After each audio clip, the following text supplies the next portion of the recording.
Welcome to the Sales Influence Podcast, where we talk about finding the why in how people buy.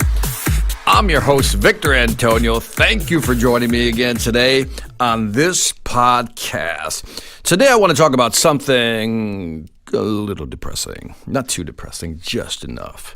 But anyway, I want to title this one, Dark Days of Selling. Ooh, sounds melodramatic. Dark Days of Selling.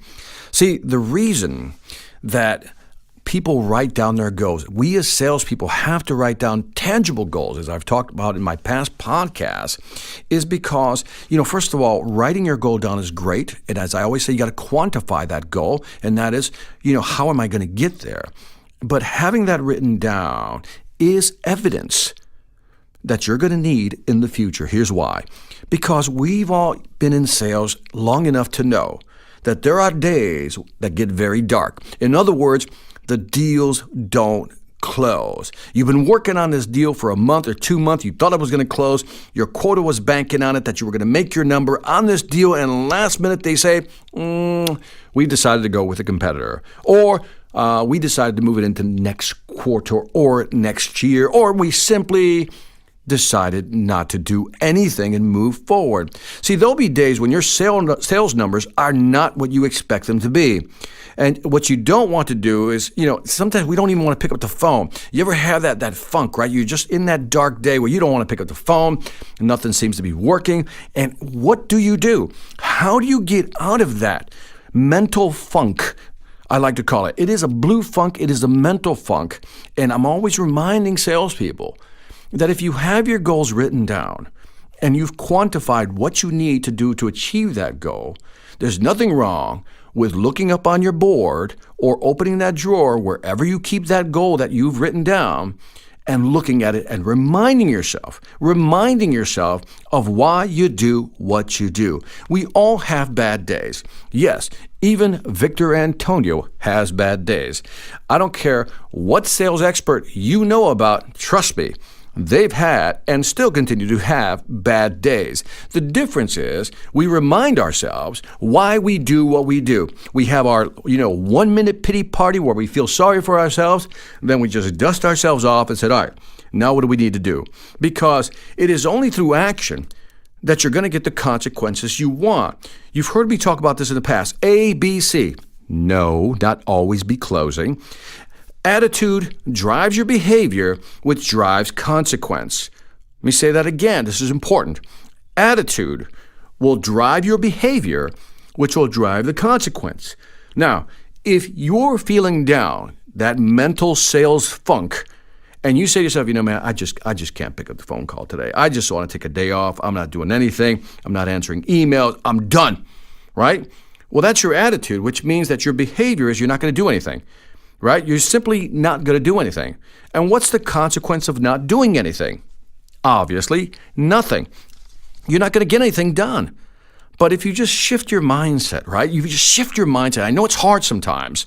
And you may be listening to this right now, and you're probably having that day right now, right? It is happening to you right now. And here's what I want you to do. I want you to find a reason to keep going forward. I want you to go look at that goal. Look at what you need to do every day to get to where you want to go. Because as soon as you shift your attitude, or as Tony Robbins likes to say, he always claps his hand, change your state. That's what Tony Robbins says, right? Change your state, right?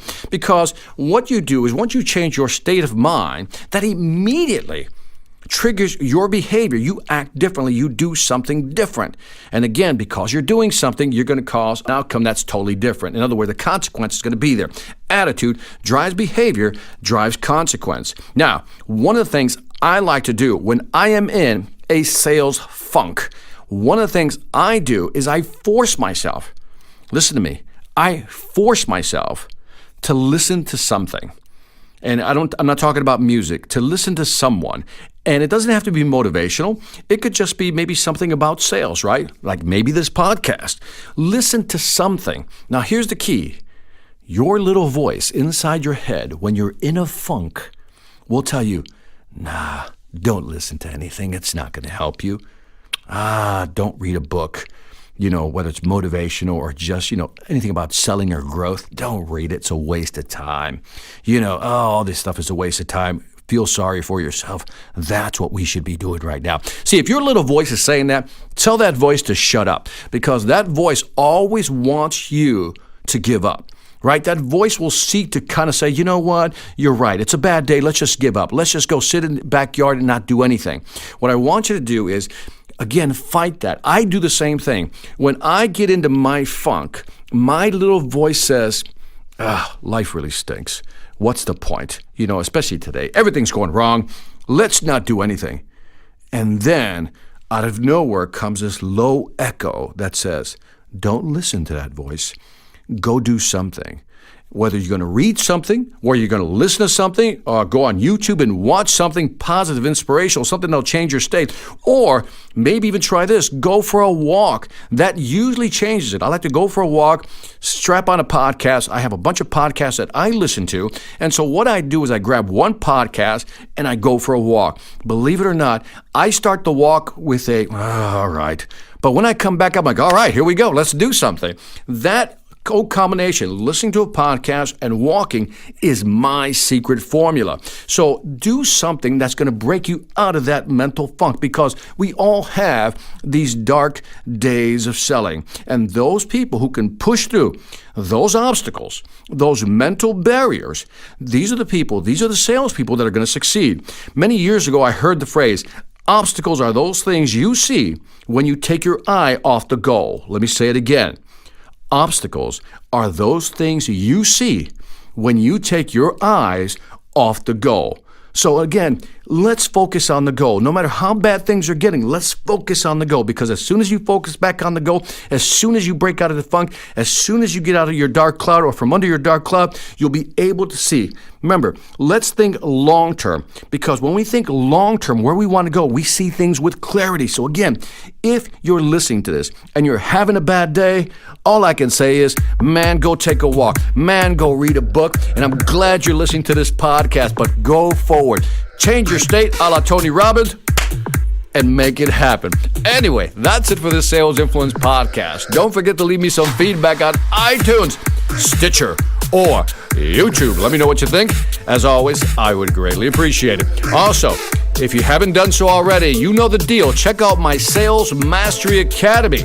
I got courses, I got videos, I got books, and I'm telling you right now, if you're having a dark day, go straight to salesmasteryacademy.us, salesmasteryacademy.us, and become part of the tribe. Lastly, I want to thank you for listening. This is Victor Antonio, always reminding you, selling ain't hard when you know how. Take care.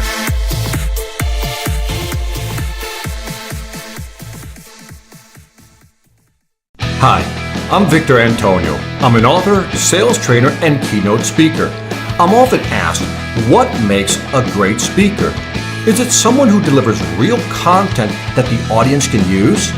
Is it someone who engages the audience so they're part of the learning experience? Or is it someone who can motivate an audience to push them beyond their comfort zone and discover new abilities? The answer is yes. But the most important thing to remember is that I'm not there to look good. I'm there to make my client look good. Simply put, it's never about me, and it's always about them.